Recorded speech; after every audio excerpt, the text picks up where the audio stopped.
சிவனுக்கு அப்பால் யாரும் இல்லை என்றால் யார் இருக்கிறார்கள்? பல சமயங்களில் நாம் ஒரு கேள்வி கேட்பதுண்டு, சிவபெருமானை விட சக்தி வாய்ந்தவர் உண்டா?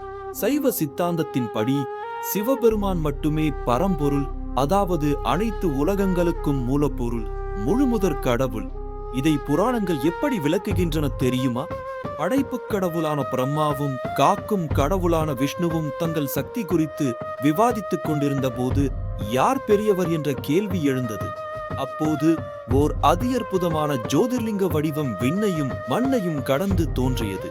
அந்த ஜோதியின் அடிமுடி தேடி பிரம்மா அன்ன பறவையாய் மேலேயும் விஷ்ணு பன்றியாய் கீழேயும் பயணிக்கத் தொடங்கினர்.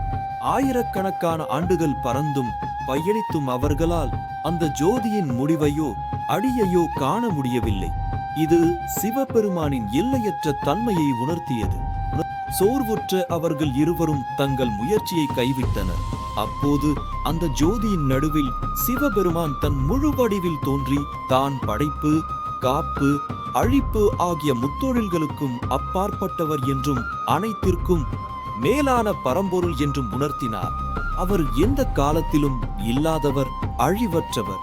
இந்த லிங்கோத்பவ கதை சிவபெருமானின் எல்லையற்ற தன்மையையும் அவர் மட்டுமே அனைத்து தெய்வங்களுக்கும் மூலமான பரம்பொருள் என்பதையும் ஆழமாக உணர்த்துகிறது.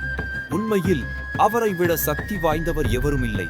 சிவனின் அற்புதங்களை உணர உங்கள் உள்ளத்தை திறந்து கொள்ளுங்கள். அடுத்த காணொளியில் நாம் மேலும் ஆழமாக போகிறோம்.